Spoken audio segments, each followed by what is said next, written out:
ప్రొద్దుటూరు మున్సిపాలిటీలో పనిచేస్తున్న 5 మంది మున్సిపల్ సిబ్బంది మున్సిపాలిటీ వారిచే జీతం తీసుకుంటూ నియోజకవర్గ ఎమ్మెల్యే రాజమల్లు శివప్రసాద్ వద్ద పనిచేస్తున్నారని, ప్రజల పన్నులతో జీతాలు తీసుకుంటున్న మున్సిపల్ సిబ్బందితో ఎమ్మెల్యే రాజమల్లు సొంత పనులు ఎలా చేయించుకుంటారు అంటూ ప్రొద్దుటూరు మాజీ ఎమ్మెల్యే టీడీపీ నాయకులు నంద్యాల వరదరాజులరెడ్డి పాత్రికేయ సమావేశం ఏర్పాటు చేసి ఆరోపణలు గుప్పించారు.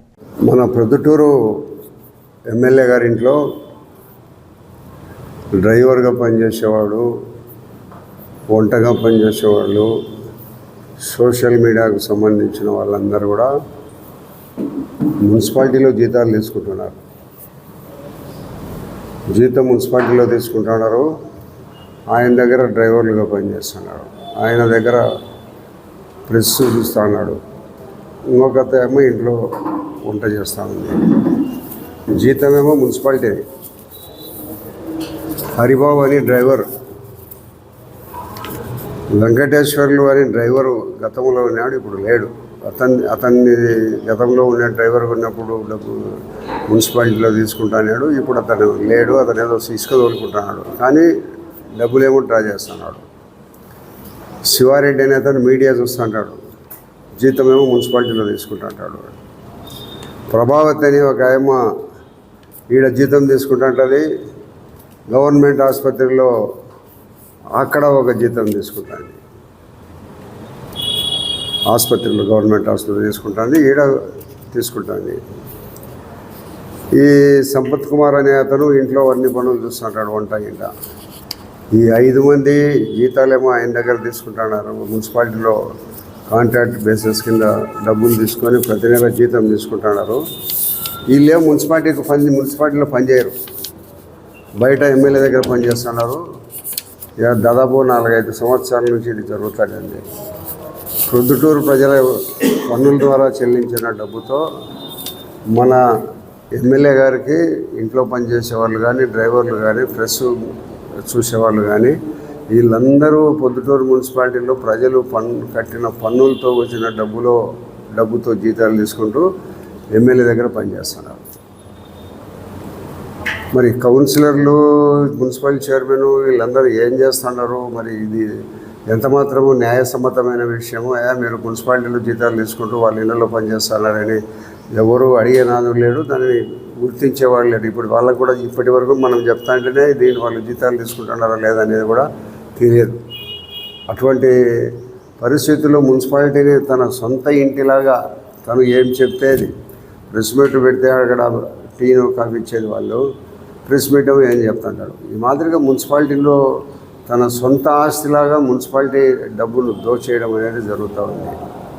ఎక్కడ కాంట్రాక్టు పొద్దుటూరులో వచ్చినా కూడా ఒకే ఒక వ్యక్తి పేరుతో కాంట్రాక్ట్ వేయడము, వాళ్ళే పనులు చేసుకోవడం, వాళ్ళే డబ్బులు తీసుకోవడం జరుగుతుంది. ఇది ఎక్కడా జరగదు. ఆఫీసులో జీతాలు తీసుకుంటూ మరి ప్రైవేటు శాసనసభ్యుని దగ్గర పనిచేయడం అనేది ఎక్కడా లేదు. ఈ దుస్సాంప్రదాయాన్ని మన పొద్దుటూరులో నెలకొల్పి ఆయన డ్రైవర్లకు జీతాలు ఇప్పించుకుంటే అక్కడ చేస్తున్నారు. ఇంకొకటి ఈ వెంకటేష్ అనే అతను పని చేసుకుంటాను డ్రైవర్గా చేసి ఇప్పుడు అక్కడ మానుకొని ఇతను ట్రాక్టర్ ఇసుక తోలుకుంటున్నాడు. ఈ మాదిరిగా ప్రభుత్వం సొమ్మును, మున్సిపాలిటీ సొమ్మును, ప్రొద్దుటూరు ప్రజలు కట్టే పన్నులకు సంబంధించిన డబ్బును ఈ మాదిరిగా దోచుకొని తిని తన సొంత ఖర్చు అవసరాల కోసము, సొంత పనులు చేసి ఇంట్లో చేసేవాని కోసము ఆయన ఎమ్మెల్యే గారు ఉపయోగించుకున్నారు. ఇవన్నీ చూస్తే ఇప్పుడు వాళ్ళ మున్సిపాలిటీలో ఈ రోజుకు ఇప్పటికి కూడా డబ్బులు నెల డ్రా చేస్తున్నారు. పేర్లు ఉన్నాయి, మీరు కావాలంటే పోయి చూడండి. రేపు మున్సిపాలిటీ వాళ్ళ అబ్బ సొత్తులాగా దాన్ని వాడుకుంటున్నారు. అది మున్సిపాలిటీ దాదాపు ఒక 2 లక్షల 3 లక్షల మందికి అది ఒక సంబంధించిన ఆఫీసు. అక్కడ ఉండబడిన ప్రజలు కట్టే పన్నులు అంత న్యాయబద్ధమైన పద్ధతుల్లో అందరూ కౌన్సిలర్లు పోయి ప్రశ్నించే హక్కు లేదు. కౌన్సిలర్లు ఇంజనీర్లు పోయి ఒక లైట్ పోయిందని కానీ, లేదు మురికి కాలువలో మట్టి పేరకపోయిందని కానీ, లేదు బల్బులు వేయాలన్నా కూడా ఏ కౌన్సిలర్కు ఎవడు వాళ్ళు పోయి మాట్లాడి బల్బుకు అని మంచినీళ్ళు రాలేదని కానీ చెప్పే పరిస్థితి లేదు. అటువంటి నియంతృత్వ పరిస్థితుల్లో మున్సిపాలిటీ ఎమ్మెల్యే ఆయన బాగుమరిది బంగారెడ్డి గుప్పెట్లో పెట్టుకొని మున్సిపాలిటీని నడపడం జరుగుతుంది. ఇది ప్రజల సొమ్ము. డబ్బులు తీసుకునే దాదాపు 4-5 పనిచేస్తే దగ్గర సంవత్సరానికి నెలకు ఒక 70,000-80,000 వేలు, లక్ష రూపాయలు దగ్గర డబ్బులు అతను మున్సిపాలిటీకి సంబంధించిన డబ్బును తన సొంత పనిచేసే మనుషులకు ఉపయోగించుకోవడం అనేది జరుగుతుంది. పేర్లు కావాలంటే చెప్పిన గుడి ఉంది కదా, మీకు వచ్చినాయి కదా, హరిబాబు, వెంకటేశ్వర్లు, శివారెడ్డి. మీడియా చూస్తున్నాడు, మీకు కూడా తెలుసు. ఆ ప్రభావతి ఆసుపత్రిలో జీతం తీసుకుంటాను, ఇక్కడ మున్సిపాలిటీలో జీతం తీసుకుంటాను. సంపత్ కుమార్ అనేవాడు ఇంట్లో పనిచేస్తుంటాడు. ఈ మాదిరిగా మున్సిపాలిటీ డబ్బును దోచుకోవడము ఎంతవరకు సమర్థనీయము అనేది మరి ఎమ్మెల్యే గారు సమర్థనీయమనే ఆలోచనతోనే ఇదంతా డబ్బులు ఆయన మనుషులు తీసుకోవడం అనేది జరుగుతుంది. ఇప్పుడు అందరూ ఎమ్మెల్యే గారు ఉదయం నుంచి తన వైఎస్ఆర్సీపీకి ఓట్లేమని చెప్పి ప్రచారం చేస్తున్నాడు. మంచిదే, ఎవరందరూ మేము చేసుకుంటున్నాం, వాళ్ళు చేసుకుంటున్నారు, ఏ పార్టీలో అయినా చేసుకునే దానికి రైట్ ఉంది. ఆయన ప్రభుత్వం ద్వారా నియోగించిన వాలంటీర్లను అందరినీ కూడా ఎన్నికల ప్రచారానికి వాడుకుంటున్నారు. పనిచేసే వాళ్ళందరినీ కూడా ఎన్నికల ప్రచారం కోసం పొద్దున 7 గంటల నుంచి 10:30 గంటల వరకు ప్రచారం చేసుకోదరండి, తర్వాతనే కదా మీకు ఆఫీసులో మీరు పని చేయాల్సిందని వాలంటీర్లను, బ్రాందీ షాపుల్లో పనిచేసే వాళ్ళను, వీళ్ళందరినీ, గ్రామ సెక్రటరీలు, వీళ్ళందరినీ కూడా తన ఎన్నికల ప్రచారంలో పోయి ఈ మాదిరిగా జగన్మోహన్ రెడ్డి గారికి ఓటు వేయండి, ఎమ్మెల్యే గారికి ఓటు వేయమని చెప్తారని చెప్పి వాళ్ళతో పనులు చేసుకుంటున్నారు. డబ్బు ఎవరు, జీతాలు ఇచ్చేది ఎవరు వాళ్ళకు? వాలంటీర్లను వీళ్ళందరినీ నేను వాళ్ళకు విజ్ఞప్తి చేసేది ఏమిటంటే, డబ్బు ప్రభుత్వం ఇస్తుంది, అది ఆంధ్ర రాష్ట్ర ప్రజలకు సంబంధించిన డబ్బును మీకు వాలంటీర్లుగా, మీకు దాంట్లో సెక్రటరీలుగా పనిచేసే దానికోసము డబ్బులు మీకు ఇస్తున్నారు. అని మీరేంటి ఎన్నికలపై ప్రచారం చేయడము? ఏం మీకు సంబంధం ఏముంది?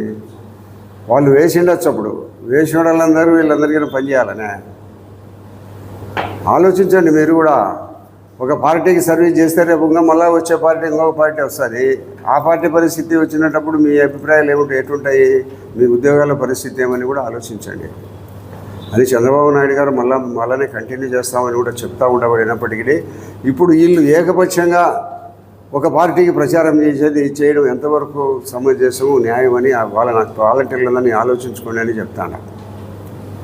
ఈ గ్రామస్థాయి వ్యవస్థలో ఉండబడిన సెక్రటరీలు కానీ, వాలంటీర్లు కానీ, దాంట్లో పనిచేసే గాంధీ షాపుల్లో పనిచేసే వాళ్ళు వీళ్ళందరూ నీకు ప్రచారం చేసేదానికోసం నీకు ఆ రోజు చెప్పినారా? మీకు ఉద్యోగం ఇచ్చేటప్పుడు మాకు ఎన్నికల్లో ప్రచారం చేయాలని ఏమన్నా మీకు చెప్పినారా?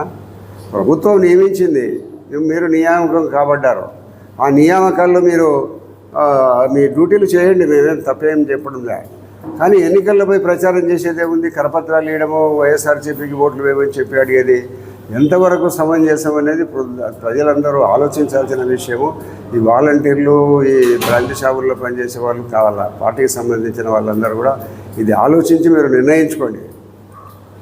డబ్బు ఇచ్చేది అందరి డబ్బమ్మా, ఏం జగన్మోహన్ రెడ్డి సొంతం ఇలా, ఈ ఎమ్మెల్యే రాసమల్లి ప్రసాద్ రెడ్డి వాళ్ళ సొంత డబ్బులు ఏమి ఇలా. వాళ్ళ ప్రభుత్వం మీకు ఇస్తుంది డబ్బు, ప్రజల డబ్బు, అది ప్రజలు కట్టే డబ్బు, ప్రజలందరికీ జవాబుదారి. మీరు వాళ్ళ పార్టీకి మీరు ఊడిగం చేయాలా, పని చేయాలనేది కాదు. పబ్లిక్గా చెప్తున్నారు, వాలంటీర్లందరూ పోయి మాకు ఇళ్ళకి పోయి ఓట్లు వేయించండి, వాళ్ళ ప్రతి ఇంటికి 50 ఇంట్లోకి ఒక వాలంటీర్ ఉండడం, ఆ 50 ఇళ్లలో మీరు పోయి వాలంటీర్లు పోయి జగన్మోహన్ రెడ్డికి ఓట్లు వేయించండి, వైఎస్ఆర్సీపీకి ఓట్లు చేయమని ప్రచారం పోయి రోజు ఇంటికి పోయి చెప్పమని జగన్మోహన్ రెడ్డి చెప్తున్నాడు. మీరందరూ అదే పద్ధతిలో వాళ్ళని వాడుకుంటున్నారు. లేకపోతే మీరేమంటున్నారు, మిమ్మల్ని తీసేస్తాం, తొలగిస్తామంటున్నారు. ఈ ప్రభుత్వం తొలగిస్తే మళ్ళీ వచ్చే ప్రభుత్వం మళ్ళీ వాళ్ళని ఏర్పాటు చేస్తుంది. ఎవరు ఏం భయపడాల్సిన పనిలే. ఎవరికి పెన్షన్ రాదని కానీ, లేదా ఇల్లు రాదని కానీ, వాళ్ళకు వచ్చే ప్రతి ఒక్క లబ్ధి కూడా రాదని చెప్పి వాళ్ళందరూ పోయి వాలంటీర్లు, వీళ్ళు వైఎస్ఆర్సీపీ కార్యకర్తలు వీళ్ళందరి దగ్గర పోయి ప్రజల దగ్గర ప్రచారం చేస్తుంటారు. ప్రభుత్వాలు వస్తుంటాయి, పోతుంటాయి. ఏ ప్రభుత్వము స్కీమ్ ఏర్పాటు చేసినా కూడా ఆ స్కీమ్ తర్వాత వచ్చే ప్రభుత్వాలు కొనసాగిస్తాయి. అంతేగాని వీళ్ళేదో తీసేస్తాం, పెన్షన్ పోతుంది, మీకు వచ్చే ఏదో లబ్ధి అంతా కూడా పోతుందని దుష్ప్రచారం చేసి ప్రజల యొక్క వాళ్ళ స్థిరత్వాన్ని చెడగొడుతున్నారు. ప్రజలు అందరూ ఒకటే ప్రభుత్వాలు మారినంత మాత్రంతోనే మనకు వచ్చే ఏ బెనిఫిట్స్ కూడా ఆగిపోవు. వాలంటీర్లు కూడా వచ్చే ప్రభుత్వం మళ్ళీ మిమ్మల్ని కొనసాగిస్తుంది. మీరు ఒకపక్షమే పనిచేసినప్పుడు తర్వాత వచ్చే అధికారానికి వచ్చే పార్టీ కూడా ఆలోచిస్తుంది. మీరు ఒక పార్టీకి ప్రభుత్వం ఇస్తానే జీతాలు తీసుకుంటూ మీరు ఒక పార్టీకి పనిచేయడం అనేది ఎంతవరకు సమంజసం, ఎంతవరకు న్యాయము? తర్వాత ప్రభుత్వం వస్తే ఆ ప్రభుత్వము ఏం ఆలోచిస్తుంది, మీరు ఎందుకు అట్లా చేశారని ఇప్పుడు ఆ ప్రభుత్వము మళ్ళీ మిమ్మల్ని కొనసాగించాల్సిన అవసరం ఉంటుంది అనేది కూడా